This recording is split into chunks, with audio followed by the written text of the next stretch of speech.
ఉపవాస ప్రార్థన ముగింపు కూడికలో మీ కొరకే దేవుడు సిద్ధపరిచిన సందేశం లేవీకాండం 9వ అధ్యాయం 4వ వాక్య భాగాన్ని చదువుదాం.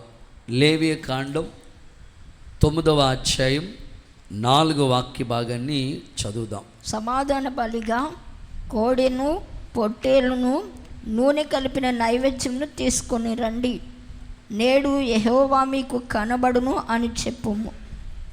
ఒక్కసారి ఆ మాట అందరూ నాతో చెప్పండి. నేడు, కొంచెం గట్టిగా, నేడు యెహోవా మీకు కనబడును. చప్పట్లు కొడుతూ ఒకసారి యేసయ్యకి మహిమ చెల్లిద్దాం. యేసు నామములో ఈ మాట మీ ఎడల దేవుడు జరిగించునుగాక. నేడు ఈ 40 రోజుల చివరి రోజు కూడికలో యెహోవా మీకు కనబడునుగాక.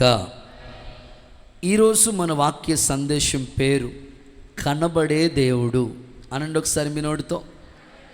మనం ఆరాధించే దేవుని పేరేమిటంటే కనబడే దేవుడు. ఆయన భక్తులారా ఎక్కడో ఉంటాను నేను అనేవాడు కాదు. ఆయన సజీవుల మధ్యలో సంచరించేవాడు. ఆయన స్తుతించే వాళ్ళ మధ్యలో సంచరించే దేవుడు. ఆయన పరిశుద్ధ గ్రంథం స్పష్టంగా చెప్తుంది, నేడు యెహోవా మీకు కనబడును. కొద్ది రోజులుగా దేవుని పాద సన్నిధిలో కూర్చుని దేవుని మాటలు వింటున్న మీ వ్యక్తిగత జీవితాలు, ప్రత్యేకంగా దేవుని స్వరం వినాలని ఆశతో వచ్చిన వాళ్ళ అంతరంగాన్ని గుర్తించిన ప్రభు ఈ మాటలు మీకు ఈ చివరి కొడికిలో మీ అందరికీ దేవుడు సూటిగా తేటగా తెలియచేస్తున్నాడు. యేసుక్రీస్తు నామం పేరిట ఒక దైవజనుడిగా నేను విశ్వసించి ఈ ఉపవాస కూడిక ఆఖరి కూడికలో ఈ మాటలు మీకు ప్రకటిస్తూ ఉంటుండగా యేసు నామములో దైవ ప్రత్యక్షత మీకు కలుగునుగాక. లేవియకాండం, లేవి అనే మాటకు అర్థం ఏమిటంటే హత్తుకునుట అని. వాస్తవంగా మనం చెప్పుకోవాలంటే లేవికాండం చదువుతూ ఉంటే ప్రజలు దేవుణ్ణి హత్తుకుని జీవించాలి అంటున్నట్లు కాదు. ఈరోజు క్రైస్తవ్యం ఎలా ఉందంటే అంటున్నట్టుగా ఉంటుంది. నాకు కాదులే అన్నట్లుగా అనేకుల వ్యక్తిత్వం కనిపిస్తూ ఉంది. కానీ క్రైస్తవుడు దేవుని బిడ్డ ఎలా ఉండాలని దేవుడు కోరుకుంటున్నాడంటే హత్తుకుని దేవుణ్ణి వెంబడిస్తూ హత్తుకునే ఉండేటట్లుగా ఉండాలన్నదే ఈ లేవీకాండం యొక్క మెయిన్ కాన్సెప్ట్. లేవీకాండం చదువుతూ ఉంటుంటే ప్రతి బలులు కావచ్చు, నైవేద్యము కావచ్చు, ప్రతి లెసన్ యొక్క సారాంశం ఒకటే, ప్రజలు దేవుణ్ణి హత్తుకోవాలి. ఆ 27 అధ్యాయాల్లో ఉన్న సారాంశం అదే చెప్తుంది, దేవుణ్ణి హత్తుకుని ఉండాలి ప్రజలు అని. ఇక్కడ ప్రభు మాట్లాడుతూ నేడు యెహోవా మీకు కనబడునుగాక అనే మాటను చూస్తూ ఉన్నాం.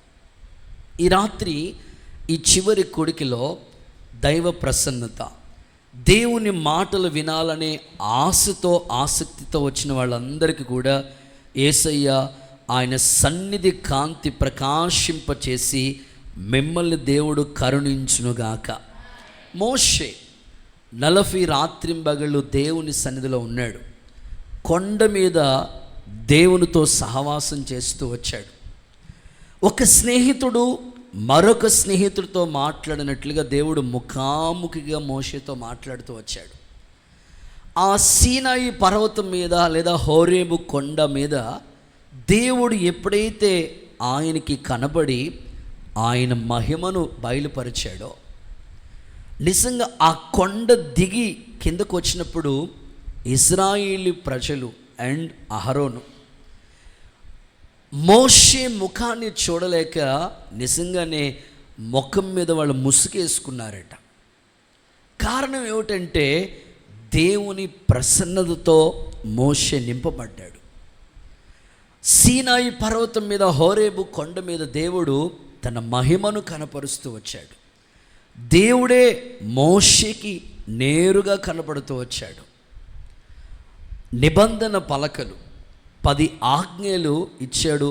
ఇజ్రాయిల్ ప్రజలు ఎలా నడుచుకోవాలో, ఎలాగ జీవించాలో విలువైన సందేశాలు కూడా ప్రభు తెలియపరుస్తూ వచ్చాడు.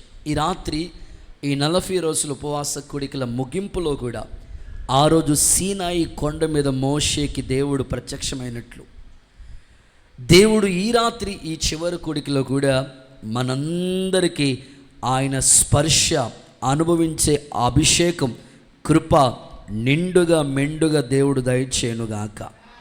కొన్ని సందర్భాలు మీకు చెప్తాను, శ్రద్ధగా దేవుని మాటలు మీరు వినాలి. గిద్యోన్ గానుగు చాటుకి వెళ్ళిపోయి గోధుమలు దుల్లగొట్టుకుంటా ఉన్నాడు.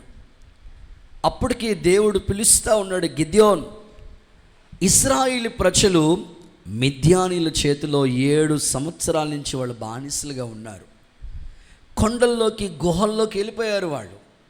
గిద్యోన్ లే, పరాక్రమం కలిగిన బలాఢ్యుడ, ఇశ్రాయేలీలు మిద్యానీల చేతిలో ఉన్నారు, వాళ్ళని విడిపించాలి, తప్పించాలని దేవుడు మాట్లాడుతూ ఉంటుంటే గానుగు చాటుకి వెళ్ళిపోయి దాక్కుంటా ఉన్నాడు, పక్కకి వెళ్ళిపోయి దాక్కుంటా ఉన్నాడు. ఈ రోజుల్లో కూడా చాలామందికి దేవుడు తన పిలిపిస్తూ ఉంటుంటే ఇప్పుడు కాదులే ప్రభుని గానుగు చాటుకి వెళ్ళిపోతూ ఉన్నారు. వెంటనే దేవుడే ప్రత్యక్షమై పరాక్రమం కలిగిన బలాఢ్యుడని దేవుడే అక్కడ కనబడినట్లుగా లేఖనాల్లో మనం చూస్తాం. అప్పుడు గిద్యోను అడుగుతాడు, ఒక సూచన చూపించాయా నాకు, నా పిలుపు కన్ఫర్మ్ అయ్యేటట్లుగా ఒక సూచన నాకు ఇవ్వండి అంటే దేవుడు ఆయన అడిగినట్లుగానే చేశాడు. ఈ రాత్రి కూడా గిద్యోను గానుగు చాటుకి వెళ్ళిపోయి దాగున్న వ్యక్తికి కూడా కనబడిన దేవుడు ఈ రాత్రి మీ అంతరంగాల్ని ఎరిగిన ప్రభు మీకు ఆయన దైవ ప్రత్యక్షతను అనుగ్రహించునుగాక. కొంచెంసేపు ఒకసారి హల్లెలూయా అని చెప్తారా? ఇంకొక మాటలో, ఇంకొక కోణంలో మనం చెప్పాలంటే, ఎలీషా, ఎంత కృప దేవుడు ఎలీషాకి ఇచ్చాడంటే, ఇశ్రాయేలీల రాజు పక్షమందు నిలబడతా ఉండేవాడు. సిరియా రాజు మరో ప్రక్కన ఉంటే, ఇప్పుడు ఇశ్రాయేలీల రాజు సిరియా రాజుతో యుద్ధం చేయడానికి పోవాలా, వెంటనే ముందుగానే సమాచారం ఎలీషా చెప్పేస్తా ఉండేవాడు. ఇదిగో శత్రువులు పలానా చోటుకు వస్తున్నారు, అక్కడ దండుపేట దగ్గరికి వచ్చారు, మీరు వెళ్తే నిజంగా ఓడిపోతారు కనుక అక్కడికి మీరు పోవద్దు, ఆ ప్లేస్కి మీరు వెళ్ళొద్దని ముందుగానే శత్రువులు వచ్చేస్తారని ముందుగానే ఎలీషా ఇశ్రాయేల్ రాజుతో చెప్తా ఉండేవారు. అక్కడికి సిరియా రాజు దండెత్తి అక్కడికి వెళితే అక్కడికి వీళ్ళు ఉండేవారు కాదు. వెంటనే సిరియా రాజుకి డౌట్ వచ్చి, అసలు ఏం జరుగుతుంది, మన వాళ్ళలో, మన టీం మెంబర్స్లో ఎవరైనా ఒకరు వెళ్ళిపోయి మనం పలానా ప్లేస్కి వస్తున్నామని ముందుగానే సమాచారం అందించేస్తున్నారా మీరేంటి, మన దాంట్లో మన టీంలో ఎవరైనా వెళ్ళిపోయి వాళ్ళకి చెప్పేస్తున్నారా ఏంటి, మనం వెళ్ళినప్పటికీ ఒక్కరు కూడా ఉండట్లేదు, ఏమవుతుంది అంటే, రాజా అలా కాదయ్యా, మనమందరం ఒకే టీం కదా, మన వాళ్ళు వెళ్ళి అక్కడ ఎందుకు చెప్తారు, అట్లా కాదు, మరి ఏమవుతుంది, వాళ్ళు అక్కడికి వెళ్దామని చూసినప్పటికీ ఒక్కరు కూడా ఉండట్లేదు.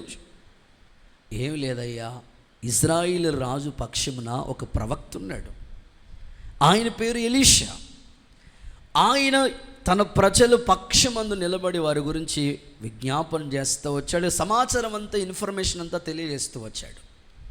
అవునా, అయితే ఓ పని చేద్దాం, ఆ ప్రవక్తనే మనం చుట్టూ ముట్టడి వేద్దాం అని ఒక మాస్టర్ ప్లాన్ చేసుకుని సిరియా రాజు సైన్యం అంతటితో వచ్చి చుట్టూ ముట్టడి వేశాడు.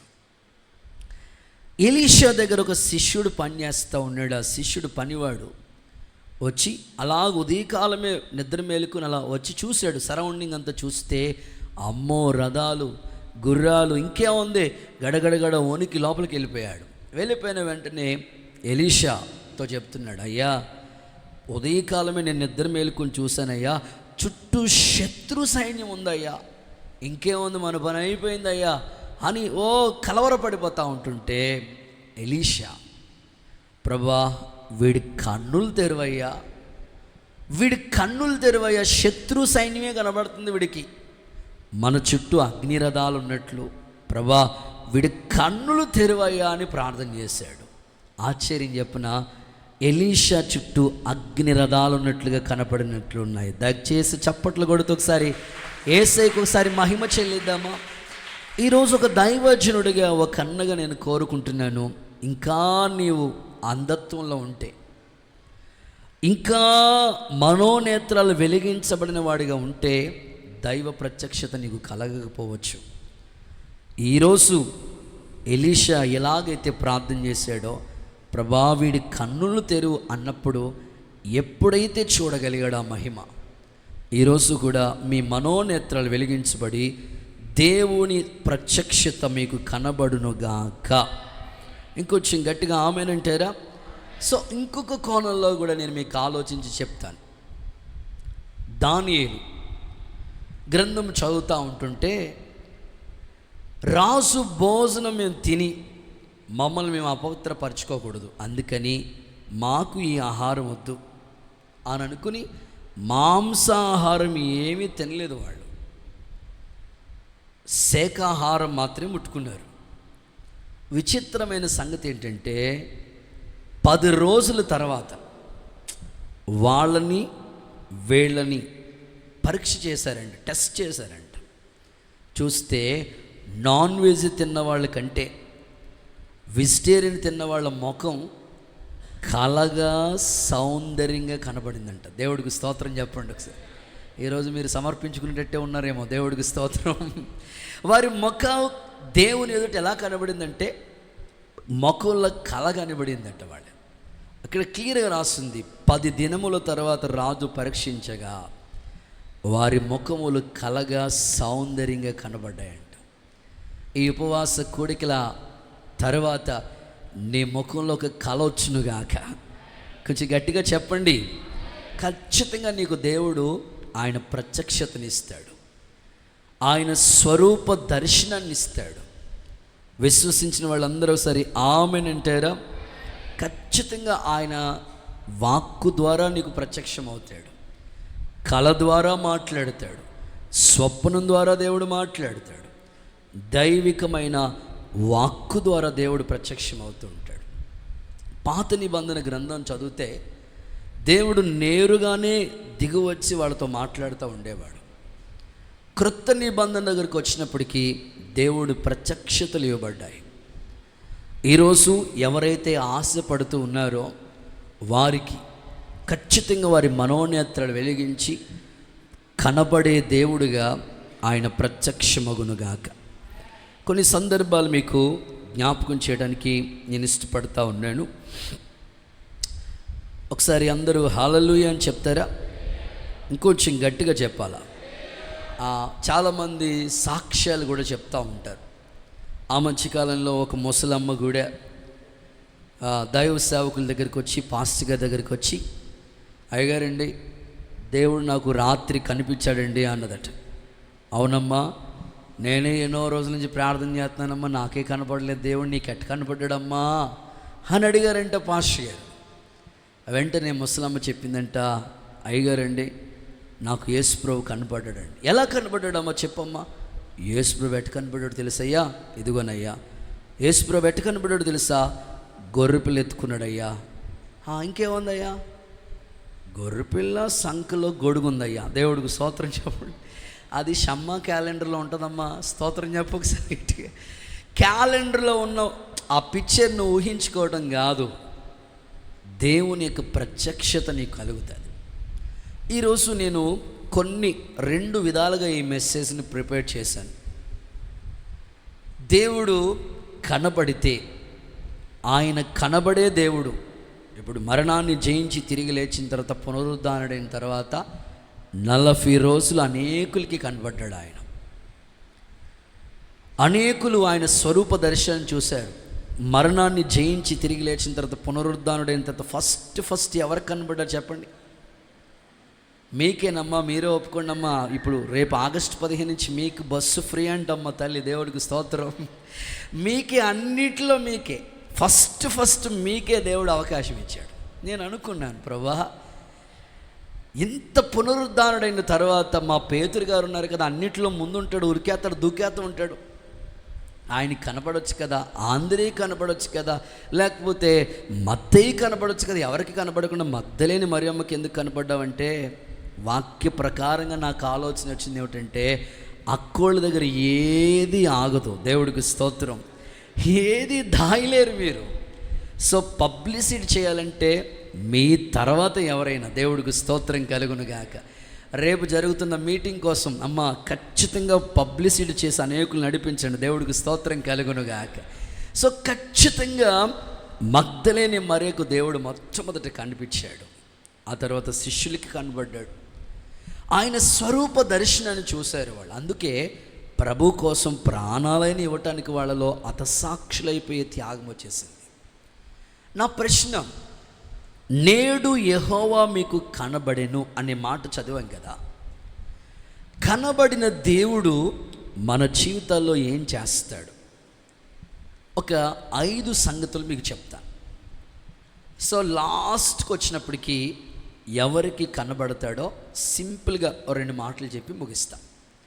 సో ఈరోజు సబ్జెక్ట్ అంతా కూడా కనబడిన దేవుడు మన జీవితాల్లో ఏం చేస్తాడో కొన్ని విలువైన మాటలు మీకు చెప్తాను.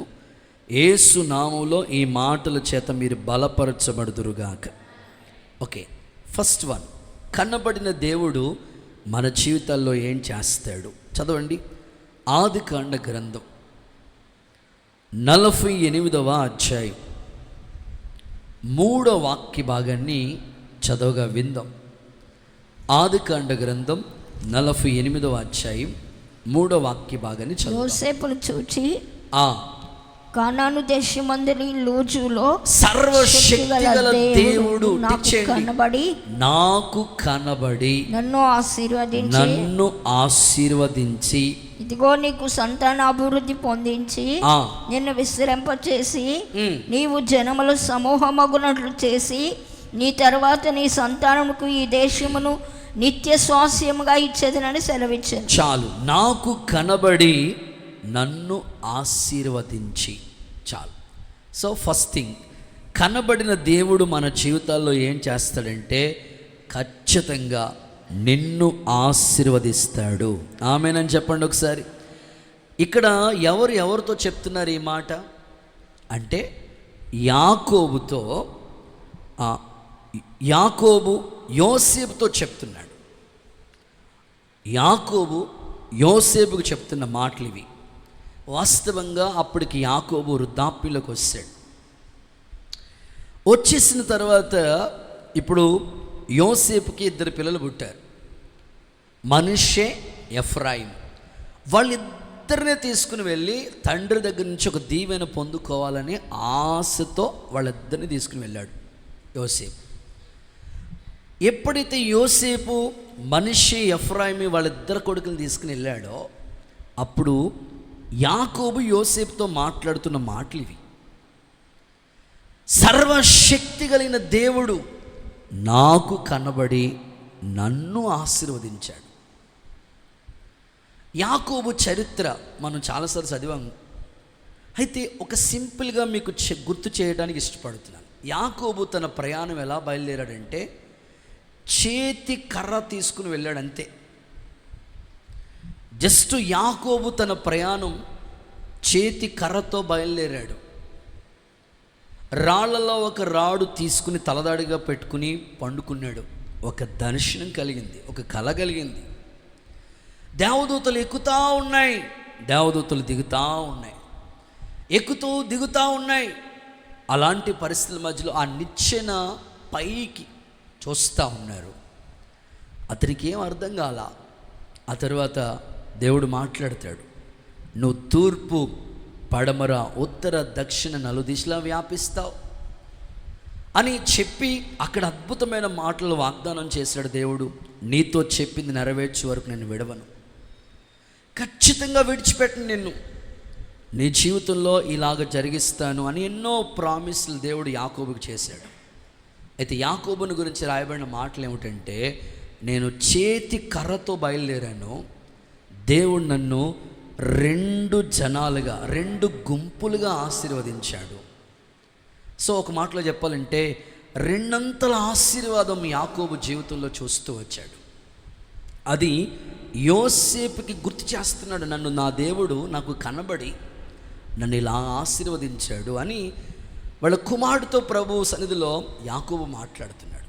ఈ రాత్రి కూడా దైవజనుడిగా నా ప్రార్థన, ఇక్కడ ఆల్రెడీ ఒకవేళ మీరు ఆశీర్వదించబడిన వాళ్ళుగా మీరుంటే, మీ పిల్లలకి మీరు పొందిన ఆశీర్వాదాన్ని గురించి మాట్లాడండి.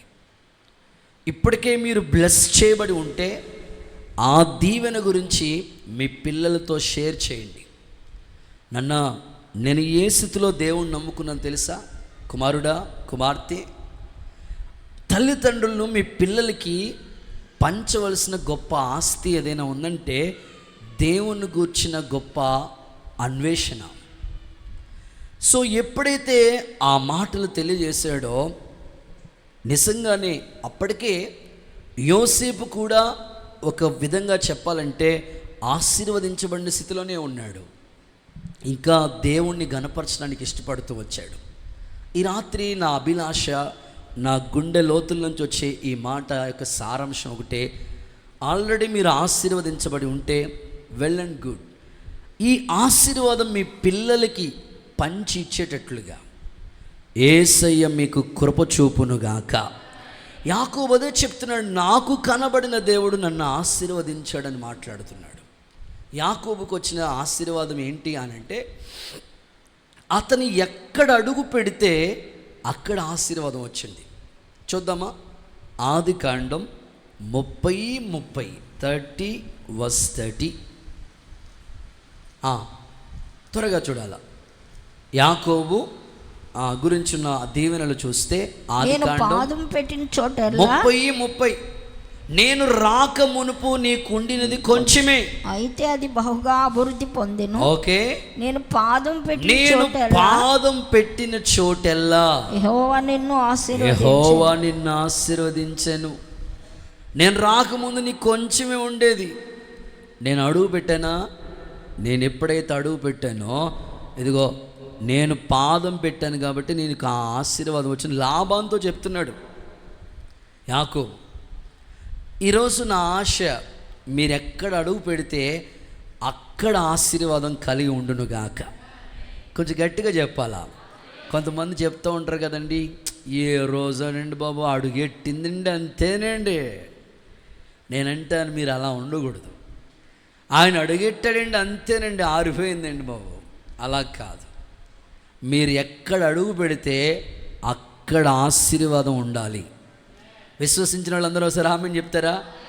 మీరు ఎక్కడ ఆశీర్వాదం అంటే అది గొప్ప బ్లెస్సింగ్. నువ్వు అడుగు పెట్టు ఆ చోట దేవుడు ఆశీర్వాదాన్ని చూడాలి. ఆ దీవెన నువ్వు కన్నులార చూడాలి, జనులు సాక్ష్యం చెప్పాలి నీ కొరకు. యాకోబు లాబాను ఇంట్లో అడుగు పెట్టాడు, అంతే, అక్కడి నుంచి ఆశీర్వాదం స్టార్ట్ అయిపోయింది. యోసేపు పోతీఫర్ ఇంట్లో అడుగు పెట్టాడు, అక్కడి నుంచి ఆశీర్వాదం స్టార్ట్ అయిపోయింది. ఓబేదేదోము ఇంట్లో మందసం ఉన్నది, అంతే, ఆశీర్వాదం స్టార్ట్ అయిపోయింది. సో ఈరోజు మీరు ఆలోచించితే మీ ఇంటికి రావాల్సిన దీవెన, మీ ద్వారా మీ బంధువులు దీవించబడాలని దేవుడు కోరుకుంటున్నాడు. నీ ద్వారా నీ స్వజనులు దీవించబడాలని ఆయన ఆశపడుతున్నాడు. నీ ఆశీర్వాదం నీ ఒక్కరితోనే కాదు తమ్ముడా. మనం ఆరాధించే దేవుడు ఎవరో తెలుసా? అబ్రహాము, చెప్పాలి, అబ్రహాము దేవుడు, ఇస్సాకు దేవుడు, యాకోబు దేవుడు.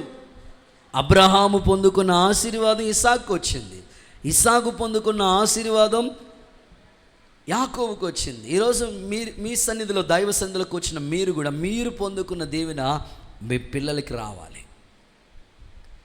మీరు అడుగు పెట్టే ఆ చోట ఒక ఆశీర్వాదం చూడాలి.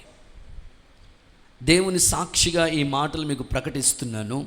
దేవుడు అట్టి కార్యములు జరిగించునుగాక. ఇంకొక కోణంలో యాకోబు యొక్క ఆశీర్వాదాన్ని గురించి మనం చదివితే, ఎంత దీవెనకరంగా ప్రభు ఆయన్ని దీవిస్తూ వచ్చాడు అని అంటే 30 పరిశుద్ధ గ్రంథంలో మనం చూస్తే ఇలా రాయబడి ఉంది. ఆదికాండ గ్రంథంలోనే ఒక్క మాట మీకు చదివించాలని ఇష్టపడతా ఉన్నాను. దేవుడు యాకోబుకి ఇచ్చిన ఆ ఆశీర్వాదం చూస్తే 32వ అధ్యాయంలో చూడండి ఒకసారి, 26వ వాక్యం అనుకుంటా. ఆదికాండ గ్రంథం. ఆయన తెల్లవారుచున్నది కనుక నన్ను పోనిమ్మనగా అతడు నీవు నన్ను ఆశీర్వదించితేనే గాని నిన్ను పోనీయన. నేను చూడండి, అసలు దేవుడి దగ్గర నుంచి దీవెన వచ్చేదాకా కూడా అసలు ప్రభు పాదాలు విడిచిపెట్టలేదండి యాకోబు. అందుకే తన గర్భంలోంచి 12 మంది వారే ఇశ్రాయేలు సైన్యంగా మారిపోయారు. అక్కడి నుంచి ఇశ్రాయేలు జనాంగం సంతతి అభివృద్ధిలోనికి వచ్చింది. ఈరోజు నా ఆశ, మీరు కూడా ఈ 40 రోజుల నుంచి దైవం సంధికి వస్తున్నారు వెళుతున్నారు.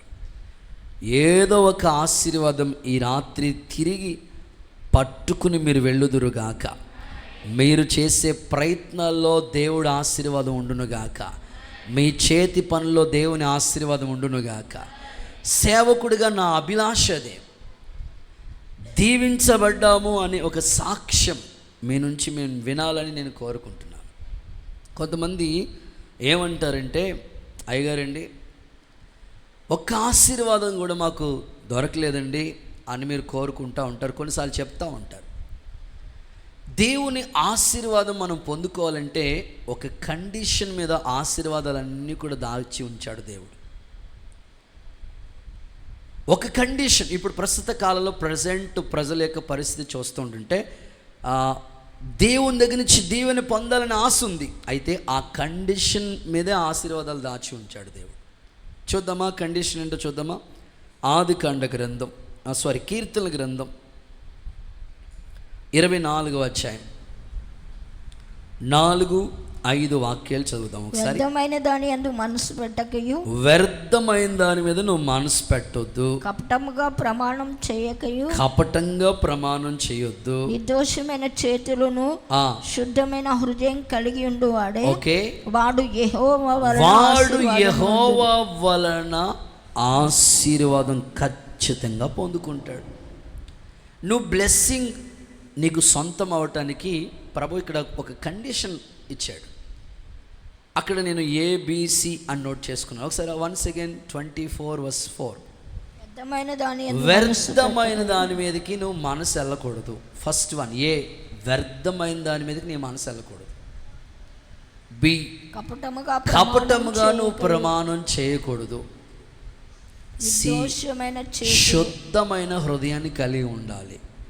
సో ఇట్లా ఉంటే ఖచ్చితంగా బ్లెస్సింగ్ నీకు సొంతం అయిపోతుంది. ఒకసారి ఇలాంటి ఆశీర్వాదం మాకు కావాలన్న వాళ్ళు ఒకసారి చేతులు ఎత్తి హల్లెలూయా చెప్తారా? కానీ ఈరోజు చాలామంది వ్యర్థమైన వాటి మీదకే మనసు వెళ్ళిపోతూ ఉంది. చూడండి, చాలామంది యొక్క వ్యక్తిత్వాన్ని మీరు గమనిస్తే ఫాస్ట్గా అయిపోవాలి ఏదైనా సరే. ఇప్పుడు 3 గంటల్లో సెల్ ఫోన్ ఛార్జింగ్ ఎక్కుతుందంటే అలాంటి ఫోన్ ఎవడైనా కొంటాడా? 3 గంటలు ఛార్జింగ్ అయితేనే కానీ ఫోన్ ఛార్జింగ్ అవ్వదనుకోండి, అసలు అటువైపుకి వెళ్ళడు. హాఫ్ అన్ అవర్ 20 మినిట్స్ 10 మినిట్స్లోనే ఛార్జింగ్ అయిపోతుంది చాలు. అలాంటి ఈజీ అంటే ఫాస్ట్గా అయిపోవాలి, జనాలకి వెంటనే అయిపోవాలని కోరుకుంటూ ఉంటారు. అందుకే చూడండి, ఇప్పుడు ఒకప్పుడు 2G, తర్వాత 3G మాట్లాడట్లేదు మీరు, 4G, ఇప్పుడు 5G కూడా వచ్చేసింది. ఆ తర్వాత ఎలా ఉండదో తెలియదు. ఆ మధ్యకాలంలో ఒక పిల్లోడు అలాగే వాడికి వెంటనే డౌన్లోడ్ అయిపోవాలన్నమాట. ఏదైనా వీడియో చూసి వెంటనే డౌన్లోడ్ అయిపోవాలి. అసలే ఈ కింద సిగ్నల్ రావట్లేదని పైకి వెళ్ళాడు, పెట్టుకోవట్లేదు, గబగబా డౌన్లోడ్ అవ్వట్లేదని అలా దూకేసి కింద అంతే. చాలామంది అలాగే తయారవుతున్నారండి. వ్యర్థమైన వాటి మీద మనసు పెట్టేసుకుంటున్నారు. మనకు ఆ మధ్యకాలంలో ఇక్కడ నెట్ కొంతకాలం బ్రేక్ చేసినప్పుడు చాలామంది ఇంటర్నెట్ లేదని ఎస్ యానం కాకినాడ యానం బ్రిడ్జ్ దగ్గరికి వెళ్ళిపోయేవారు. అసలు నిజంగా వ్యర్థమైన వాటి కోసం ఏమైనా చేయడానికి సిద్ధం అవుతున్నారండి. అనవసరమైన విషయాల్లో తలదోచటం, అనవసరమైన విషయాల్లో ఫోకస్ పెట్టడం, ఆ ఆశీర్వాదం మీద దేవుని దగ్గర నుంచి నేను పొందుకోవాలి, యాకోబులాగా ప్రభు పాదాలు పట్టుకుని అని ప్రయత్నించేవాళ్ళు తక్కువ. ఎలాగైనా జాబు సాధించాలని కష్టపడి చదివి అలాగా విజయాన్ని చూడాలనుకునే వాళ్ళు తక్కువ. వ్యర్థమైన వాటి మీదకి మనసు వెళ్ళిపోతుంది. చదువుకోవాల్సిన సమయంలోనేమో సినిమాలు, అలవాట్లు, ఫ్రెండ్స్, ఇటువైపు మీద దృష్టి పెట్టి ఇక చదివే వ్యక్తి చెప్పండి. ఈరోజు పిల్లోడు స్టేటస్ పెట్టుకున్నాడు, చదువుకునే పిల్లోడే వాడు. ఆగస్టు 15 రేపు సెలవు, శుక్రవారం వరలక్ష్మి సెలవు, వరలక్ష్మి వ్రతం సెలవు, తర్వాత శనివారం సెలవు, ఆదివారం సెలవు, సోమవారం రాఖీ పండుగ సెలవు, ఇంకో 2 రోజులు స్టమక్ పెయిన్ అంటే వారం రోజులు సెలవు. వాడి స్టేటస్లో అలా ఉంది. ఇక రోజు సెలవు వస్తే ఇంకా చదివేముంటుందండి? అంటే పిల్లలు ఫోకస్ పెట్టట్లేదు. నేను ఎలాగైనా దీవించబడాలి, ఎలాగైనా సరే సాధించాలి. నేను సేవకు వచ్చినప్పుడు అండి, పరంజ్యోతి స్కూల్ దగ్గర సేవ చేస్తున్నప్పుడు మా ఇంటి ఎదురుగుండగా ఒక అంకుల్, ఒక బ్రదరే అద్దెకు ఉండేవాడు. ఆయన విజయ్ గారు ఆయన పేరు. అద్దెకుండేవాడు, విలస్వెల్ నుంచి వచ్చి అక్కడ రెంట్ పర్పస్ ఉండేవాడు, చదువుకునేవాడు. ఆయన పెళ్ళి అయిపోయిందండి, 2 పిల్లలు. ఎప్పుడు నేను మీటింగ్కి వెళ్ళి తిరిగి 11, 12 అవుతూ ఉండేది నేను ఇంటికి వచ్చినప్పటికి. ఎప్పుడు చూసినా వాళ్ళ ఇంట్లో లైట్ అలా వెలుగుతూ ఉండేది. అన్యుడు, ప్రభు గురించి తెలియదు. ఓసారి క్రిస్మస్ మీటింగ్ ఆ వీధిలో పెడుతూ నేను అన్నాను, సార్ మీరు క్రిస్మస్ మీటింగ్ జరుగుతుంది రండి అని చెప్పి ఇన్విటేషన్ ఇవ్వడానికి అని వెళ్ళి చెప్పి మాట్లాడిగా, నేను ఎప్పుడు వచ్చినా మీ ఇంటి దగ్గర మీ ఇంట్లో లైట్ వెలుగుతూ ఉంటుందండి, జస్ట్ మాకు కనిపిస్తూ ఉంటుంది కిటికీలోంచి. సరే ఏంటండి ఎప్పుడు మీరు అసలు నిద్రపోరా అని అంటే, లేదు బ్రదర్ నేను ఎప్పుడో చదువుకోవాలి, కానీ తల్లిదండ్రులు కుటుంబం ఇంట్లో పరిస్థితులను బట్టి త్వరగా నేను పెద్దోడిని కాబట్టి పెళ్లి చేసుకోవాల్సి వచ్చింది. ఆ తర్వాత కుటుంబ బాధ్యతలు వచ్చినాయి, పిల్లలు పుట్టేశారు, సో అవకాశం లేదు. సో ఈ సంవత్సరము 2 సంవత్సరాలు నాకు టైం ఉంది, ఇప్పుడైనా నేను ఇప్పుడు సాధించకపోతే కష్టమండి. అందుకే పట్టుదలతో నేను తెల్లవారులు చదువుతున్నానని ఆ పట్టుదలతో చదువుతూ ఉండేవాడండి. దేవుడు దయ అని చెప్పాలి, ఆయన యొక్క కష్టం అని చెప్పాలి. పట్టుదలతో మనం సాధించలేదంటూ ఏది లేదండి. అంతే, ఆ ఇయర్లోనే ఆయనకి హాస్టల్ వార్డెన్ జాబ్ వచ్చిందండి. చప్పట్లు కొడుతూ సరే ఏసైకి మహిమ చెల్లిద్దాం. సో నేను అంటాను, నువ్వు పట్టుదలతో నేను ఆశీర్వదించబడాలి, దేవుని దగ్గర నుంచి ఒక దీవెన పొందాలి. దేవా నువ్వు నన్ను ఆశీర్వదించకపోతే ఎవరిని దీవిస్తావు నువ్వు అని లోకం మీద పెట్టే మనసు దేవుని మీద, చదువు మీద, నీవు పొందుకోవాలనుకున్న దాని మీద ఫోకస్ పెడితే ఖచ్చితంగా దేవుడు నిన్ను దీవిస్తాడు. నేను సేవలో ఇదే పట్టుదల ఉండేది నాకు. 4 o'clock ఉదయకాలం 4 గంటలకు ఒకసారి వైజాగ్ వెళ్ళాలి, మార్నింగే ప్రయాణమే. అక్కడ దసరా సెలవుల్లో ఉపవాస ప్రార్థనలు వెళదామని నేను రెడ్ బ్రిడ్జికి, పరంజ్యోతి స్కూల్ దగ్గర నుంచి రెడ్ బ్రిడ్జ్ దగ్గరికి వచ్చినప్పటికి అప్పటికే టైలరింగ్ వాళ్ళు, బట్టలు కుట్టే వాళ్ళు అందరూ వచ్చి షాపులు తీసేశారు. అప్పటికే యానం నుంచి రోడ్డు మీదకి వచ్చి చేపల మార్కెట్ అప్పటికే 4 గంటలుగా రోడ్డు మీద చేపలు అమ్ముతూ ఉన్నారు. అప్పుడు నేను ఇలా అనుకున్నాను, అరే వీళ్ళు జీవనాధారం కొరకే తెల్లారి 4 గంటలు లేచి ఇంత కష్టపడుతున్నారు. దేవా నువ్వు నన్ను పిలిచావు కదా, ఈ సేవలో నిజంగా మేము దీవెన చూడాలి. అప్పుడు ఒక పట్టుదల వచ్చిందండి నాకు, ఎలాగైనా సరే అభివృద్ధిని మేము చూడాలి, ఆశీర్వాదం మేము చూడాలని. చాలా రోజులు నిద్రపోయేవాడిని కాదు, పట్టుదలతోనే చాలా రోజులు ప్రార్థిస్తూ వచ్చేవాడిని. దేవుడు చూశాడు, కష్టానికి ఊరకనే ఆ ఫలం పోదండి, ఆ కష్టానికి తగిన ఫలం ఉండేది. ప్రతి సంవత్సరం ఇలాగే ఉపవాసాలు ఉండేవాళ్ళము.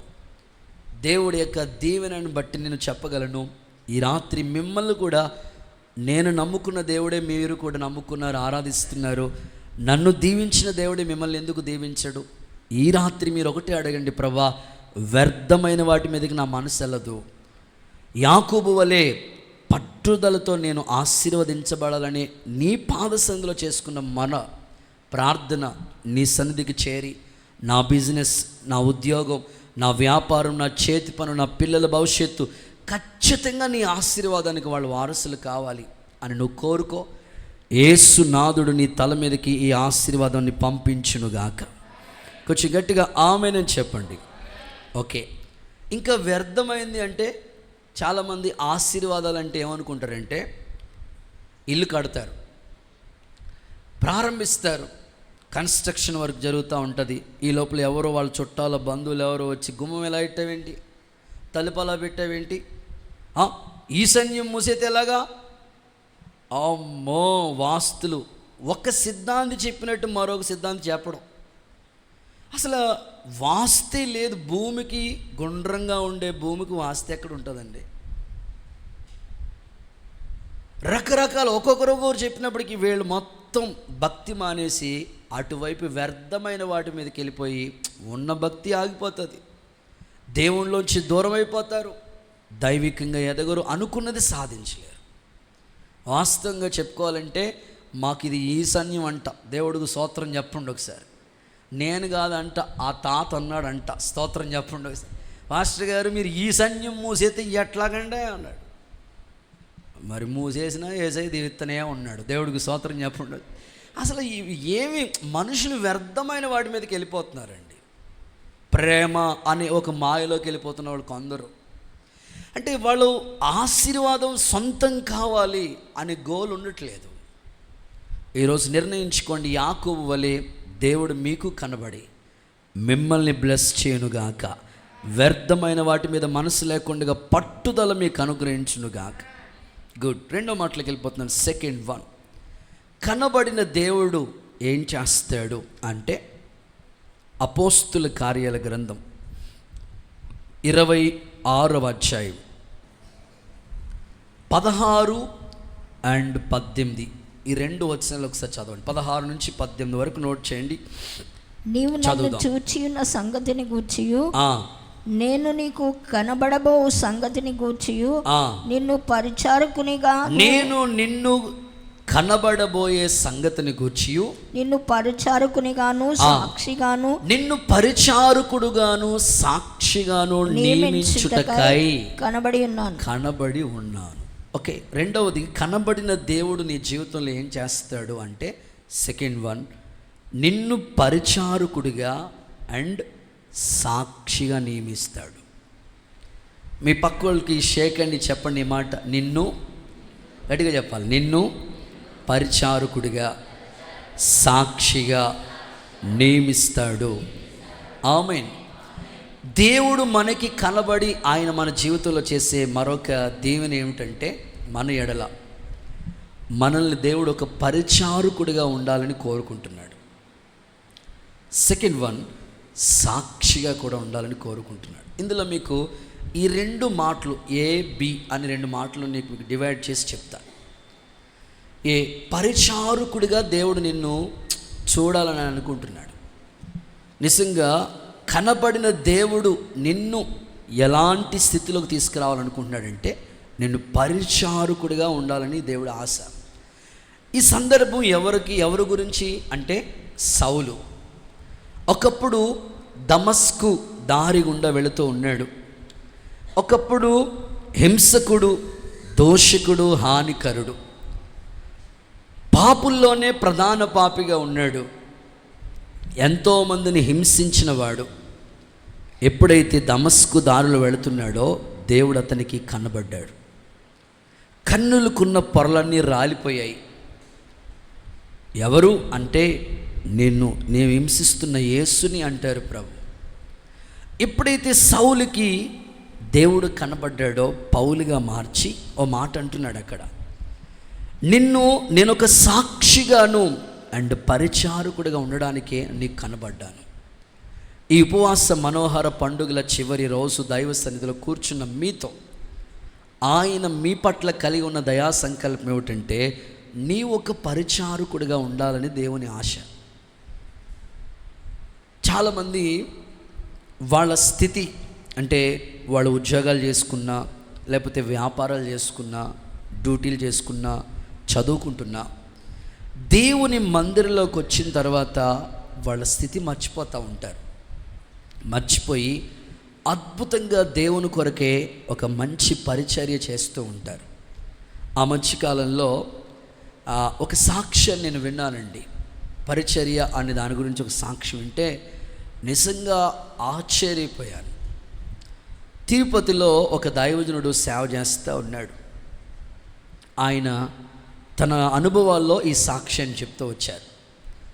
ఆయన ఒకరోజు ఫ్లైట్లో ప్రయాణం చేసి వెళ్ళారట. వెళ్ళిన తర్వాత మందిరం దగ్గర మీటింగ్స్ మాట, ఆ మీటింగ్స్కి వెళ్ళారంట. వెళ్ళిన తర్వాత తనకి ఫ్లైట్లో ఒక ఆయన కనిపించారు. ఆయన కనిపించిన వెంటనే మరలా అక్కడ మీటింగ్స్కి వచ్చి కూడా కనిపించారు. కనిపించి ఫేస్ వాష్ చేసుకుంటున్నారంట, ముఖం కడుగుతున్నారట. కనిపించిన బ్రదర్ మిమ్మల్ని ఎక్కడో చూసినట్టున్నాను అంటే, అదే ఫ్లైట్లో చూసుంటారండి అన్నాను. ఓకే ఓకే గుడ్ అండి, నేను కూడా ఫ్లైట్లో వచ్చాను, మీరు ఫ్లైట్ ఓకే. సో తర్వాత వంటల కార్యక్రమం జరుగుతుందట. అక్కడ వంటల దగ్గర పరిచర్య చేస్తూ ఉన్నాడంట ఆయన. ఆ తర్వాత పొయ్యి దగ్గర పరిచర్య చేస్తూ ఉన్నాడంట. ఆ తర్వాత అన్ని పరిచర్య అయిపోగా వాష్రూమ్స్ పరిచర్య చేస్తూ ఉన్నాడంట, క్లీన్ చేస్తూ ఉన్నాడంట. పాస్టర్ గారు గమనించి, ఏమండి వంటల దగ్గర కనబడ్డారు, వాష్రూమ్ దగ్గర కనబడ్డారు, ఇక్కడ వడ్డింపుల దగ్గర కనబడుతున్నారు, అసలు మీరు ఇంతగా పరిచర్య చేస్తుంటారు, అసలు మీరు ఏం చేస్తూ ఉంటారండి అని అడిగారంట. అప్పుడు ఆయన చెప్పారంట, నేను ఈ ఫ్లైట్ నడుపుతున్న పైలట్ని అన్నాడంట. స్తోత్రం చెప్పండి ఒకసారి. ఫ్లైట్ నడుపుతున్న పైలట్ ఎంత తగ్గించుకుని దేవుని మందిరంలో పరిచర్య చేస్తున్నాడండి. అన్న పైలట్కి ఎంత ఉంటుంది జీతం? అరుణ్ అన్న చెప్పు అన్న, ఫ్లైట్ ఎక్కుతుంటా కదా. పోన్లే శ్రీని గారిని అడుగుతా, అన్న ఎంత ఉంటుంది జీతం పైలట్కి? తెలీదా? దేవుడికి స్తోత్రం. భుజన్న తెలుసా మీకు? దేవుడు మిమ్మల్ని దీవించునుగాక. మన చర్చిలో ఒక పైలట్ అయితే బాగుండన్న ఆశ. దేవుడికి స్తోత్రం. సో వాళ్ళకి చాలా అద్భుతమైన, వాళ్ళకి చాలా ఎక్కువ శాలరీ ఉంటుంది. అస్సలు దేవుని దగ్గరికి వచ్చిన తర్వాత వాళ్ళ స్థితే మర్చిపోయారండి. అందుకే వాళ్ళ పిల్లల ఆశీర్వాద కారకులయ్యారు. ఎవరైతే పరిచర్య చేస్తారో, ఏమండి సౌలు ఒకప్పుడు హింసకుడు, దోషకుడు, క్రిస్టియానిటీ అంటే వ్యతిరేకంగా ఉన్న మనిషి. అలాంటి ఆయన దేవుడికి పరిచారకుడిగా దేవుడు నియమించాడు ఆయన్ని. నిజంగా అపోస్తులు 7 పరిచారకులుగా నియమించారు. వాళ్ళ పని ఏంటంటే వడ్డించడం, వండటం, ఆహారాన్ని పంచిపెట్టడం, అదే డ్యూటీ వాళ్ళది. దేవుడు అలాగ పరిచర్య చేశారు కనుకనే ఫిలిప్పు మంచి సువార్థికుడు అయిపోయాడు. స్టెఫెను దేవునికి ఒక సాక్షిగా మారిపోయాడు. కనుక దేవుని మందిరంలోకి వచ్చిన మీరు, ఆయన మనకి కనపడిన ముఖ్య ఉద్దేశం ఏమిటంటే మనం పరిచారకులుగా మారాలి. ఇక్కడికి వచ్చిన తర్వాత మీ ఉద్యోగమైనా మీ వ్యాపారం అన్నీ మర్చిపోయి దేవుని మందిరంలో ఏదో ఒక చిన్న పని చేస్తే ఈ పుణ్యం ఊరకనే పోదు అనే అభిప్రాయం ఎవరికైతే ఉంటుందో వాళ్ళని దేవుడు నిజంగానే పరిచారకులుగా వాడుకుంటాడండి. బైబిల్లో చూడండి ఎంతోమంది ఆశీర్వదించబడ్డారు. బైబిల్లో ఈ మాట చదివిస్తాను, చూద్దాం. లేఖన భాగం చూస్తే మార్కు సువార్త 10వ అధ్యాయం 43వ వాక్యాన్ని ఒకసారి చదవండి. మార్కు సువార్త 10వ అధ్యాయం 43వ వాక్యం. మీలో అలాగ ఉండకూడదు, మీలో అలాగ ఉండకూడదు. మీలో ఎవరైనా గొప్పవాడు అవ్వాలనుకుంటే, ఒకసారి ఆగండి, నేను అడుగుతున్నాను మిమ్మల్ని, మీలో ఎవరైనా గొప్పోళ్ళు అవ్వాలనుకున్న వారు ఒకసారి చెయ్యొద్దండి. నేను మీ మొక్కలు నిజంగా చూడాలనుకుంటున్నాను. ఇప్పటికే గొప్పోళ్ళు అయి ఉన్నా పర్వాలేదు, అవ్వాలనుకున్న వాళ్ళైనా పర్వాలేదు, మీరు నిజంగా మనస్ఫూర్తిగా చెయ్యొద్దండి. దేవుడు చూస్తున్నాడు. గొప్పవాళ్ళు అవ్వాలని అందరికీ ఆశ ఉంటుంది. చదవక ఇప్పుడు అలా చేయాలా ఎత్తుండండి, దేవుడు చూశాడు, నేను కూడా చూస్తున్నాను మీ మొక్కలు. ఓకే, గొప్పవాళ్ళు అవ్వాలనుకున్న వాళ్ళకి ఒక లాజిక్ ఏంటో తెలుసా? వాడు మీకు పరిచర్య చేసేవాళ్ళే ఉండాలంట. ఆమెను చెప్పండి ఒకసారి. నిజమే, బైబిల్లో గొప్పవాళ్ళు అందరూ పరిచారకులే కదా. మోషే దగ్గర యెహోషువ పరిచర్య చేశాడు. మోషే సముద్రం మీద అలా కర్ర చాపితే సముద్రం బైపాస్ రోడ్ అయిపోతే వాళ్ళ శిష్యుడు. మోషే ఏమో భూమి మీద అద్భుతాలు చేస్తే వాళ్ళ శిష్యుడేమో ఆకాశంలో అద్భుతాలు చేశాడు కదా. గొప్పవారు అవటానికి దేవుడిచ్చిన సింపుల్ సూత్రం ఏమిటంటే పరిచర్య. నువ్వు ఏది చేయగలిగితే, నీకు వంట చేయడం వచ్చా, మీ ఇంట్లో అంత అద్భుతంగా చేస్తావా, మరి దేవుని ఇంట్లో ఎందుకు చేయవు? బట్టలు ఉతకడం వచ్చా, నీ ఇంట్లో చక్క పెట్టుకుంటావు, మరి దేవుని ఇల్లు. వడ్డించడం వచ్చా, దేవుని ఇల్లు. తొడవడం వచ్చా, దేవుని ఇల్లు. ఇలాగ దేవుని పరిచర్య మీదకి నీ మనసు వెళ్ళాలి. దేవుడు నీకు కనబడిన ఉద్దేశం ఎందుకంటే నిన్ను పరిచారకుడిగా నియమించడానికి. సో సాక్షిగా నియమించడానికంట. సాక్షి అంటే మనకొచ్చే పేపర్ న్యూస్ అది కాదు. సాక్షి అంటే నీవు ప్రతి వారికి సాక్ష్యం ఉంటుందండి. దేవుళ్ళలోకి రాకముందు అలా ఉండేవారు, దేవుళ్ళలోనికి వచ్చిన తర్వాత అలా ఉన్నారు. కరుణామయుడిని నేను నిలబెట్టాను అనుకోండి, బాబు నీ సాక్ష్యం చెప్పన్నారనుకోండి, ఆ మనిషి నాతో చెప్పాడు ఒకసారి, అన్నా నా సాక్ష్యం వింటే మీకు మతిపోతుంది అన్నాడు. ఏమన్నా చెప్పన్నా అన్న, నేను కొబ్బరి దొంగలు ఉంటాయి కదా, ట్రాక్టర్ దగ్గర అవి లోడ్ చేయడానికి అని పనికి వెళ్ళేవాడిని. ఆ లోడ్ ఎత్తాలంటే అస్సలు బలం వచ్చేది కాదు, అంతే ప్యాకెట్ అలా సింపివాడిని అన్నా, బలం వచ్చేసేదన్నా. అలాంటప్పుడు ఒకప్పుడు ఈరోజు అలాంటి వాళ్ళని ప్రభు వైపుకు త్రిప్పే ఒక సాక్షిగా మారిపోయాడు. దేవుడికి స్తోత్రం. నేనంటాను ప్రతి వారు కూడా ఒక సాక్షిగా దేవుడి కొరకు నిలబడాలి. దేవుడు నీకు కనబడిన ఉద్దేశం అది, నిన్నొక సాక్షిగా నిలబెట్టాలని. బైబిల్లో చూడండి, ఒక రిఫరెన్స్ ఇస్తాను సాక్ష్యం కొరకు. అదే అపోస్తుల కార్యాలు 22:15. అపోస్తుల కార్యములు 22:15 చూస్తే, నీవు సకల జనుల ఎదుట ఆయనకి సాక్షివై ఉంటావు. ఒకసారి అందరూ ఆమేన్ చెప్పండి, ఒకసారి హల్లెలూయా అని చెప్పండి. నీవు సకల జనుల ఎదుట ఆయనకి సాక్షిగా ఉంటావు. కోర్టులో జడ్జి గారైనా లాయర్ గారైనా చెప్పే సాక్ష్యాన్ని బట్టే కదండి తీర్పు తీర్చేది. ఒక మాటలో చెప్పాలంటే, నిజంగా నీ సాక్ష్యం, నువ్వు ఎంత అద్భుతంగా నీకు దేవుని దగ్గర నుంచి మేలు పొందుకున్న ఆ సాక్ష్యాన్ని 10 మందికి చెప్తావో, నీ సాక్ష్యం ద్వారానే దేవుడు నిన్ను దీవించడం మొదలు పెడతాడు, నీకు న్యాయం జరిగిస్తాడు. క్రైస్తవ బిడ్డలు ఎప్పుడు కూడా మరుగై ఉండకూడదండి. 4 గోళ్ల మధ్యలో భక్తి చేయకూడదు. సౌలు పౌలుగా మారిన తర్వాత ఆయన సాక్ష్యం ఎంత గొప్పదో తెలుసా? అగ్రిప్ప రాజు దగ్గరికి వెళ్ళిపోయి మాట్లాడుతున్నాడు దేవుడి గురించి. అస్సలు ఆయన ప్రభు గురించి చెప్పకుండా ఉండలేదు. ఈరోజు మీ ఆత్మీయ జీవితంలో నీ భక్తి విషయాల్లో నీవు ఒక సాక్షిగా మారాలి. నీ సాక్ష్యం అనేకుల్ని ప్రభావితం చేయాలి. అది దేవుడి యొక్క అభిలాష. అందుకే దేవుడు నీకు కనబడింది. ఈరోజు ఒక దైవజనుడిగా నా ప్రార్థన, ఒక్కొక్కరు ఒక్కొక్క సాక్ష్యాన్ని 10 మందికి మీ సాక్ష్యాన్ని పంచితే మీ సాక్ష్యం విన్నవాళ్ళు ప్రభు వైపుకు త్రిప్పబడుదురుగాక. ఒక చిన్న సాక్ష్యం చెప్తానండి. 4 డ్రింకర్స్, తాగుబోతోళ్ళు కలిసి కూర్చుని మీటింగ్ పెట్టుకున్నారంట. వాళ్ళ కుటుంబంలో డైలీ జరుగుతున్న సిచ్యువేషన్లు అన్నిటి గురించి మాట్లాడుకుంటున్నారట. అందులో ఒక డ్రింకర్, ఒక త్రాగుబోతు నిలబడి ఇలా అన్నాడంట, అరే బాబు, నేను ఇంటికి వెళ్ళినప్పటికీ అస్సలు నా జేబులో ₹1 కూడా ఉండనివ్వకుండా నా భార్య, నా పిల్లలు డబ్బులన్నీ తీసేసుకుంటున్నారా, లాగేసుకుంటున్నారా బాబు. అవునా అని ఒకడు. రెండోవాడు వచ్చి చెప్తున్నాడంట, ఇదిగో నీ దగ్గర డబ్బులు తీసేసుకున్నారు, నా పరిస్థితి అయితే ఆ ఇంటికి రాకుండా తలుపులు వేసేస్తున్నారు, ఇంటికి రాకుండా తలుపులు వేసేస్తూ ఉన్నారు అని ఇంకొకడు. మూడోవాడు చెప్తున్నాడంట, నేను ఇంటికి వెళ్ళటం పాపం, నా భార్య నా కొడుకు కొట్టిన చోట కొట్టకుండా చితకొడేస్తున్నారు, ఇలా ఉందిరా నా పరిస్థితి అని ముగ్గురు డ్రింకర్స్ వాళ్ళ అనుభవాలు చెప్తూ వస్తే 4వ తాగుబోతున్నాడంట.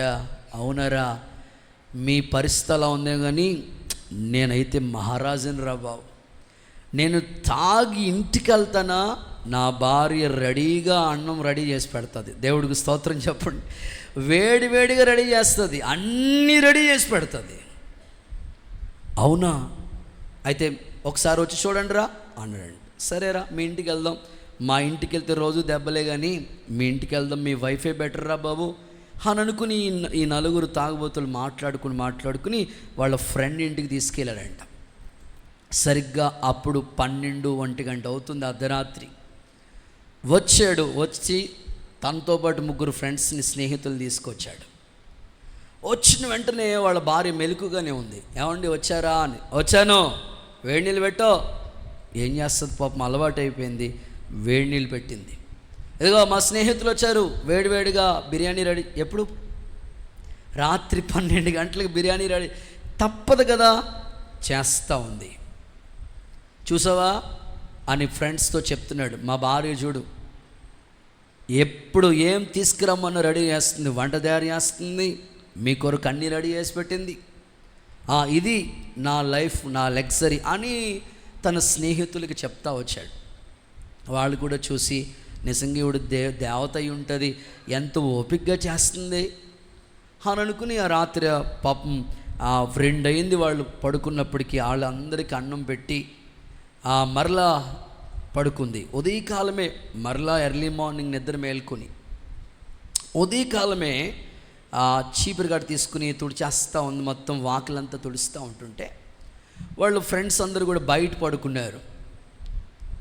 వాళ్ళు కూడా నిద్ర మేలుకుని, అమ్మా నేను చూస్తే నిజంగా దేవతలా ఉన్నావమ్మా, మా ఇంట్లో ఇంత సౌకర్యాలు లేవు,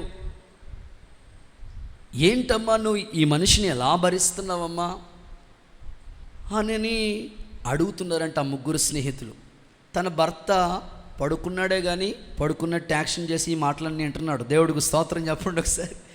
అమ్మ ఈ మూర్ఖుడితో ఎలా పడుతున్నావమ్మా, ఒరే నన్ను అలా అంటారా అని చూస్తున్నారు. వాడు ఎలా పడుతున్నావమ్మా అంటే ఆమె చెప్పిందంట, నేను దేవుణ్ణి నమ్ముకున్నానండి,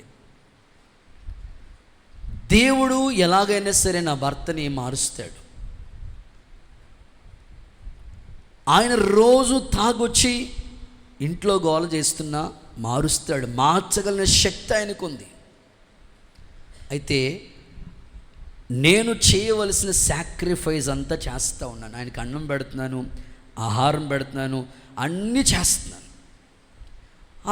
ఆమెను అడిగారంట వాళ్ళు 3, అమ్మ నీకు ఎంత ఓపిక అమ్మ, ఇంత మూర్ఖంగా ప్రవర్తించినా కూడా నువ్వు ఎలా సహిస్తున్నావు అంటే, లేదయ్యా నేను దేవుణ్ణి నమ్ముకున్నాను, నా పరిశుద్ధ గ్రంథం చెప్తుంది నీ ఒక సాక్షిగా ఉండాలి. భర్త అవిధేయుడైన వాక్యం లేకుండానే మీ ప్రవర్తన బట్టి భర్తల్ని రాబట్టుకోవచ్చు అని పేతురు తన పత్రికలో చెప్పాడయ్యా. అందుకని ఎప్పటికైనా మారుతాడనే ఉద్దేశంతోనే ఎంత ఓపికగా పనిచేస్తున్నాను, ఆయన ఎన్నన్నా ఏమీ తిరగ మాట్లేకుండా అలాగే ఓపిక పడుతున్నానయ్యా అని చెప్తూ ఆఖరిలో ఒక మాట చెప్పిందట, నేను యేసు ప్రభువుని నమ్ముకున్నాను కదా, నేను చనిపోతే ఖచ్చితంగా నిత్య జీవం దేవుని రాజ్యంలోకి వెళ్తాను. మా భర్త దేవుణ్ణి నమ్ముకోలేదు కదా, నరకానికి వెళ్ళిపోతాడు. అక్కడ ఎవరు ఇలాంటి త్యాగం చేసి ప్రేమ చూపేవాళ్ళు ఉండరు. అందుకనే ఉన్నంత కాలం ఆయన దేవుణ్ణి నమ్ముకోమని చెప్తున్నాను, వింటలేదు. ఉన్నంత కాలం నేను ఆయనకి ప్రేమను పంచుతాను. కింద నరకం ఉంది, నిత్యం ఉంది, అగ్నిగుండం ఉన్నది, తీర్పు ఉన్నది, దేవుడు ఉన్నాడు. ఇదిగో త్రాగుబోతులు దేవుని రాజ్యానికి వారసులు కారు అని ఈ 3 సువార్త చెప్పిందంట. మంచం మీద పడుకుని ముసుగేసుకుని ఈ మాటలన్నీ వింటున్నాడంట. అయితే అలాగైతే మేము రేపటి నుంచి తాగుడు మానేస్తామని వాళ్ళ 3 మారు మనసు వచ్చేసిందంట. స్తోత్రం చెప్పండి ఒకసారి. భర్త అవన్నీ విన్నాడు, మేల్కొని బ్రష్ చేసుకుని, ఇదిగో నువ్వు చర్చికి వెళ్తావు కదా, ఎప్పుడు వెళ్తావు? అది ఆదివారం అండి. అయితే రేపు నుంచి నన్ను తీసుకెళ్ళన్నాడంట. స్తోత్రం చెప్పండి. అంతే, భర్తకు కూడా మారు మనసు వచ్చేసింది. దేవుడి దయ వల్ల ఈమె భరించి సహించి ఆమె సాక్ష్యం వాళ్ళతో పంచుకోవడం వల్ల 4 త్రాగుబోతులు రక్షించబడ్డారండి. చప్పట్లు కొడుతూ సరే ఏసైకి మహిమ చెల్లిద్దాం. నా ఆశ, చాలామంది కుటుంబాల్లో భర్తలు మారలేదని చాలామంది స్త్రీలు వేధించబడుతూ బాధపడుతూ ఉన్నారు. నేను చెప్పగలిగిన మాట, నువ్వు ఓపికగా సహించి దేవుని ప్రేమను పంచు. ఖచ్చితంగా నీ సాక్ష్యం ద్వారానే నీ భర్తను నువ్వు రాబట్టుకుంటావు. ఇట్టి కృప దేవుడు నీకు దయచేయునుగాక. గట్టిగా చెప్దాం ఆమేన్. రైట్, 3వ మాటలోకి వెళ్ళిపోతాం. థర్డ్ వన్, కనబడిన దేవుడు మన జీవితాల్లో ఏం చేస్తాడు? యోహాను సువార్త 20వ అధ్యాయం 20-21 వచనాలు చదువుకుందాం. John chapter 20 verse 21. అప్పుడు యేసు మరలా మీకు సమాధానం కలుగును గాక. 20వ అధ్యాయం 20వ వచనం. ఆయన అలాగు చెప్పి వారి మీద చేతులుంచి ప్రక్కగా చూపగా శిష్యులు ప్రభువును చూసి అంటే కనబడ్డారు, సంతోషించారు. 21వ వచనం. అప్పుడు యేసు మరలా వాళ్ళకి కనబడి మీకు సమాధానము కలుగునుగాక. ఒకసారి అందరూ ఆమేనని చెప్పండి. సో 3వదిగా, కనబడిన దేవుడు మీకు సమాధానాన్ని కలుగు చేయునుగాక. సో 3వది, ఖచ్చితంగా మీకు సమాధానాన్ని కలుగు చేస్తాడు. శిష్యులు ప్రభువు మరణాన్ని జయించి తిరిగి లేచిన తర్వాత వాళ్ళ కలవరాల మధ్యలో ఉన్నారు. ఆయన మాతో ఉంటే ఎంత బాగుండేది, ఇన్నాళ్ళు ఆయనతో తిరిగాం, ఉన్నాం, అంత బాగానే ఉంది అనుకున్నాం. ఈ లోపల యూదులు తీసుకెళ్ళి సిలువ వేశారు, ఇంకా ఆయన మాకు కనబడలేదని ఇలా అనుకుంటున్నారు. వారు ఉన్న ఇంటిలోకి ఆయనే ప్రత్యక్షమై వారికి కనబడి మీకు సమాధానం కలుగునుగాక అన్నాడు. ఈ రాత్రి నేను చెప్పగలిగిన మాట ఏమిటంటే, చాలామంది కుటుంబాల్లో సమాధానం అనేది కొరువైంది. ఆస్తి ఉంది, అంతస్తు ఉంది, పేరు ప్రఖ్యాతలు అన్నీ ఉన్నాయి, కానీ సమాధానం అనేది, పీస్ ఆఫ్ మైండ్ మనిషి హృదయంలో లేదు. అసలు మనిషికి సమాధానం లేకుండా చేసేది ఏంటో తెలుసండి? అనారోగ్యం. ఒక హెల్త్ ప్రాబ్లం నీకు వస్తే అది నీకు సమాధానం లేకుండా చేసేస్తుంది. ఫర్ ఎగ్జాంపుల్, బైబిల్లో చూస్తే రక్తస్రావం కలిగిన స్త్రీ 12 సంవత్సరాల నుంచి వైద్యుల చేత చాలా తిప్పలు పడిందంట. ఆమె ఒక్కరు కాదు, చాలామంది డాక్టర్స్ దగ్గరికి వెళ్ళిందంట, చాలా తిప్పలు పడిందంట ఆమె, కానీ ఎక్కడ సెట్ అవ్వలే. అప్పుడు ప్రభు ఆమెతో ఒక అద్భుతమైన మాట చెప్తున్నాడు. చూడండి ఒకసారి, మార్కు సువార్త లేఖనాల్లో 5వ అధ్యాయం 34వ వచనం చదవండి ఒకసారి. మార్కు 5:34. త్వరగా చదవండి. అందుకైన కుమారి నీ విశ్వాసం నిన్ను స్వస్థపరుస్తుంది, సమాధానం గలదానివై పొమ్ము, సమాధానం గలదానివై వెళ్ళు, నీ బాధ నివారణ అయి నీకు స్వస్థత కలుగునుగాక. ఎంతమంది అనారోగ్యంతో బాధపడుతున్నారో వాళ్ళందరికీ దైవిక స్వస్థత దేవుడు అనుగ్రహించునుగాక. నీ బాధ నివారణగునుగాక. అక్కడ చెప్తూ ఉన్నాడు దేవుడు, నువ్వు సమాధానంగా దానివే వెళ్ళు. అంటే అనారోగ్యం మనిషిని సమాధానం లేకుండా చేసేస్తుంది. హృదయం అంతా ఆవేదనతో ఉంటాడు. స్వస్థత కొరకు ఎన్నో ప్రయత్నాలు చేస్తూ ఉంటాడు. రీసెంట్గా ఒక సాక్ష్యం నేను విన్నానండి. చాలామంది రోగాలు తగ్గాలని, వ్యాధులు తగ్గాలని అనేక ప్రయత్నాలు చేస్తూ ఉంటారు. నేను ఒకటే చెప్తాను మీకు, మీరు ఏ ప్రయత్నం చేసినా ఆ ప్రయత్నం వాక్యానుసారంగానే ఉండాలి. వాక్యానికి విరోధంగా మనం ఏ ప్రయత్నం చేయకూడదు. వాక్యంలో ఏమని రాయబడి ఉంది? మీలో ఎవరైనా రోగి అయి ఉన్నాడా? ఏం చేయమన్నాడు? మీలో ఎవరైనా రోగి అయి ఉన్నాడా? వాడి విశ్వాస సహితమైన ప్రార్థన ఆ రోగిని, అంతే, నూనె రాసి ప్రార్థన చేయమన్నాడు. అంతే. ప్రభు ఫార్ములా ఇది, దేవుడు ఇచ్చిన బైబిల్ వాక్య ఆధారం అది. ఈ రోజున స్వస్థతలు ఉన్నాయి, 100కి 1000% ఉన్నది, ఖచ్చితంగా స్వస్థతలు ఉన్నాయి. అయితే ఈ స్వస్థతలన్నీ కూడా వాక్య ఆధారాలతో ఉండాలి. వాక్య ఆధారాలకి భిన్నంగా చేసే స్వస్థతల మీద మనం ఆధారపడకూడదు. ఆ మధ్యకాలంలో ఒక ఆయన చెప్తుంటే నాకు విచిత్రం అనిపించింది. మనకు చుట్టూ చేయలే కదండి, చేలో మందు కొడతారు, దాన్ని ఏమంటారు, స్ప్రే. చర్చిలో వాళ్ళందరికీ స్ప్రే కొట్టేస్తున్నాడు ఆయన, దానికి ఒక పేరు పెట్టాడు. ఏంటో స్వస్థతల కోసం పిచ్చోళ్ళు జనాలు అలాగా ఫోకస్ అయిపోతున్నది. వాక్య ఆధారాన్ని బట్టి మనం స్వస్థతని నమ్మాలి. భీమవరం దగ్గరలో ఓ పెద్ద పేరు పొందిన పాస్టర్ ఉన్నాడు. వాక్య ప్రకారంగా నేను మాట్లాడుతున్నా.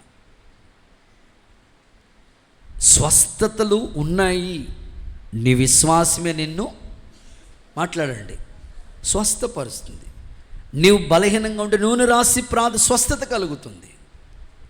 ఆయన పేరు హోసన్న అన్న అంట. స్తోత్రం చెప్పండి ఒకసారి. బూడిదలో కూర్చుంటాడో, ఇంత గడ్డ ఉంటుంది. విచిత్రమైన సంగతి చెప్పిన, ప్రజలు ఆయన వస్తూ ఉంటుంటే తమలపాకులు వేస్తూ ఉంటారు. ప్రజలు వెర్రోళ్ళు ఏంటో అర్థం కాదు. ఆయన తొక్కిన తమలపాకులు తింటేనంట గర్భఫలం వస్తుందంట. ఏంటండి బాబు వీళ్ళు చేసే పనులు? ఆయనకి పాలతో పాలాభిషేకం చేస్తారు. ఆ పాలాభిషేకం తాగితే వీళ్ళకి పిల్లలు పుడతారంట. ఏంటండి అవి? పిచ్చి పిచ్చివన్నీ కూడా నమ్ముతూ ఉన్నారు ప్రజలు. స్వస్థతలు ఉన్నాయి, అయితే వాక్య ఆధారాలతో ఉన్నాయి. దేవునికి స్తోత్రం. సో నువ్వెప్పుడు ఏమని చేయాలి తెలిసే? స్వస్థత ప్రార్థన గురించి నేను కూడా ప్రతి ఆదివారం ఆరాధన అయిన తర్వాత అందరికీ ప్రార్థన చేస్తాను. స్వస్థత ప్రార్థన నువ్వు విశ్వసిస్తేనే జరుగుతుంది. అది నూనె రాసి ప్రార్థన చేయమన్నాడు, అది వాక్య ఆధారం. అంతేగాని ఈ వాక్యానికి భిన్నంగా మనం స్వస్థతల్ని నమ్మకూడదు. ఎక్కడెక్కడో ఏదో జరుగుతుందంటే అక్కడికి వెళ్తా అస్సలు వాక్యం, నువ్వు వాక్యం నమ్ము, తప్పకుండా దేవుడు నీకు చేస్తాడు. మోయబడిన గర్భాలు యేసు నామములో తెరవబడునుగాక, సంతులేని వారిని ఇల్లాలుగా ప్రభు చేయునుగాక, దేవుడు మీకు సమాధానం అనుగ్రహించునుగాక. ఖచ్చితంగా ఆయన చేస్తాడండి. ఎన్నో అద్భుతాలు చేశాడు. క్యాన్సర్ పేషెంట్లు బాగు చేశాడు, చర్చిలో కిడ్నీలు పాడైపోయిన వాళ్ళు బాగు చేశాడు, 10 సంవత్సరాలైన వారికి పిల్లల్ని ఇచ్చాడు, ఎన్ని చేశాడు. మేము జరిగించినవి కాదు ఇవి, దేవుని శక్తి ద్వారా ఆయన చేసిన కార్యాలు. మీరు విశ్వసించండి, మీ ఇంట్లో కూడా సమాధానానికి కర్తయగు దేవుని కార్యాలు ప్రభు జరిగించునుగాక. ఖచ్చితంగా చేస్తాడు. ఓకే, చివరి మాటల్లోకి వెళ్ళిపోదాం. 4వ మాటలకు వచ్చేసండి. 4th one, కనబడిన దేవుడు నీకేం చేస్తాడు అంటే, అపోస్తుల కార్యాల గ్రంథం 7వ అధ్యాయం 35వ వాక్యం. 7:35 చూద్దామా? అపోస్తుల కార్యములు 7:35. అధికారిగాను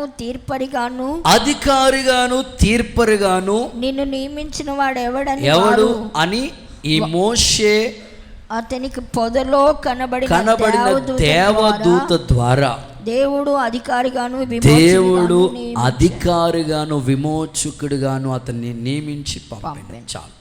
4వదిగా, కనబడిన దేవుడు నీ జీవితంలో చేసే మరొక పని ఏమిటంటే అధికారిగా నియమిస్తాడు. అనండి ఒకసారి, మీ నోటితో చెప్పండి ఆ పదం. మీ పక్కోళ్ళకి షేకండి ఇచ్చి విశ్వాసంతో పలకండి మాట, అధికారిగా దేవుడు నియమిస్తాడు. నేను ఎప్పుడు ఇదే మాట్లాడతాను. మీరు ఎక్కడున్నా, మీరు ఏ స్థితిలో ఉన్నా, మీరు ఏ కంపెనీలో ఎక్కడ ఉద్యోగం చేస్తున్నా, మీరు అధికార స్థానంలోనే ఉండాలనేది నా ఆశ. ప్రభు చెప్తున్న మాట ఏమిటంటే, నేను కనబడింది ఎందుకంటే నిన్ను అధికారిగా నియమించడానికి. మోషేతో దేవుడు చెప్పాడు ఈ మాట. మోషే ఒకప్పుడు తన పరిస్థితులు వేరు. మోషే పుట్టిక రహస్యం చూడండి.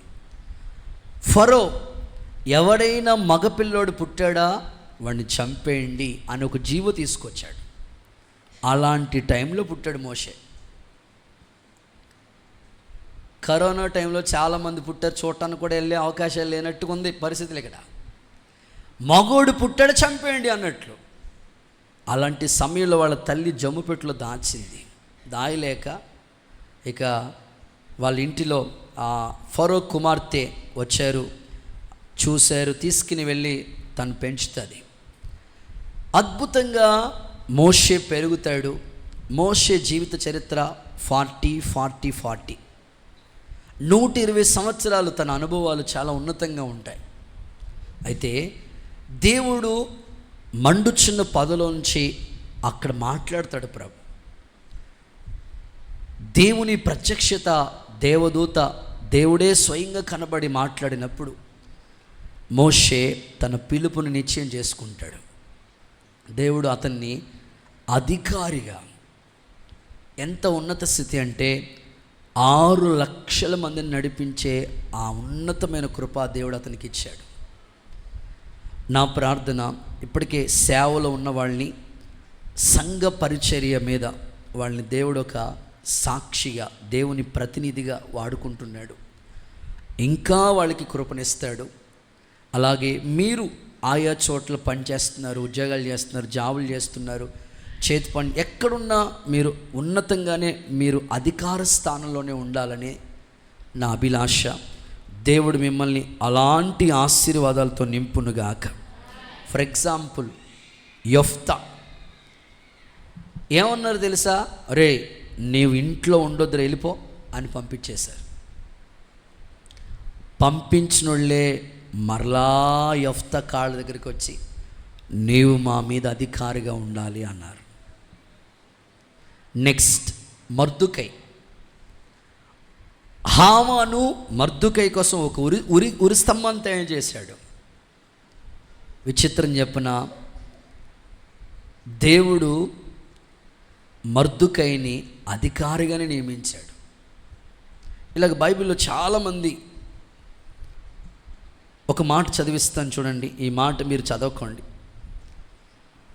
జకరియా పుస్తకం 3:7 జకరియా పుస్తకం 3వ అధ్యాయం 7వ వచనం చూస్తే, నా మందిరం మీద నీవు అధికారివై ఉంటావు, నా సన్నిధిలో నిలిచే భాగ్యం నీకు ఇస్తాను. నా ఆశ, దేవుడు పరిచర్య విషయంలో దేవుడు ఎప్పుడు కూడా మనల్ని అధికార స్థానంలోనే ఉంచుతాడు. ఆయన మనకి నాయకుడిగా ఉన్నాడు. ఆయన బిడ్డలు కూడా అలాంటి ఉన్నత స్థలాల్లో కూర్చోవాలనేది ఆయన ఆశ. ఈ మాట ప్రార్థన చేసుకుంటా ఉన్నాను నేను. ప్రభా, మందిరం మీద అధికారిగా నియమిస్తానని చెప్పారు. దేవుడు ఎలాగైనా సరే ఆయన మాట ఖచ్చితంగా నెరవేరుస్తూ ఉంటాడు. మీలో అనేకుల్ని దేవుడు ఆయన పనిలో ఒక గాడ్ సర్వెంట్గా, దేవుడు ప్రతినిధిగా మిమ్మల్ని వాడుకోవాలని ఆయన ఆశిస్తూ ఉన్నాడు. రాబోయే కాలానికి దేవుడు అలాంటి ఆశీర్వాదాన్ని మీకు దయచేయనుగాక. అధికారం అంటే చూడండి, సీఎం గారికి ఒక అధికారం ఉంటుంది, పిఎం గారికి ఒక అధికారం ఉంటుంది, ఎమ్మెల్యే గారికి, ఎంపీ గారికి, వార్డు మెంబర్ కావచ్చు, పంచాయతీ ప్రెసిడెంట్ గారు కావచ్చు, లేకపోతే పోలీస్ డిపార్ట్మెంట్ ఉంది, పోలీస్ ఆఫీసర్ గారికి ఒక అధికారం ఉంది, ట్రాఫిక్ పోలీస్ ఉంటాడు, ఆయనకు ఒక అధికారం ఉంది. ఇప్పుడు 4 రోడ్ల జంక్షన్లో నిలబడి స్టాప్ అనే బోర్డు అలా పెట్టాడనుకో, ఎలాంటి వాళ్ళైనా ఆగిపోవాల్సిందే. మనకు కూడా భలే ఉంది, ఇది స్టాప్ అని తీసుకెళ్ళి మనం కూడా పెడదాం అనుకుని వెళ్ళి అలా స్టాప్ అన్నాం అనుకో, అన్న ఒక్కడు కూడా ఆగడక్కడ. స్తోత్రం చెప్పండి ఒకసారి. ఎవరు ఆగరు. అది పోలీస్ ఆఫీసర్కి ఇచ్చిన అధికారం. అది డాక్టర్స్కి ఒక అధికారం ఉంది. ఏముంది వాళ్ళకి? ఆపరేషన్ చేసే అధికారం ఉంటుంది వాళ్ళకి. మెడిసిన్స్ ఏ మందులు వాడాలో రాసి ఇచ్చే ఆ అధికారం ఉంటుంది వాళ్ళకి. ఆ తర్వాత మనం ఆలోచిస్తే ఆ బ్యాంక్ మేనేజర్ గారు ఆ చెక్ మీద సంతకం, ఆయన సంతకం పెడితేనే మారేది. అది అధికారం. అది దేవుని బిడ్డలకు కూడా దేవుడు ఒక అధికారాన్ని ఇచ్చాడు.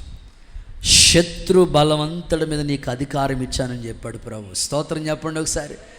సాతాను చూసి నువ్వు పారిపోకూడదు, సాతాన్ని ఎదిరించు, అప్పుడు వాడు నీ యొద్ద నుంచి పారిపోతాడు. శత్రు బలవంతుడి మీద దేవుడు అధికారం ఇచ్చాడు.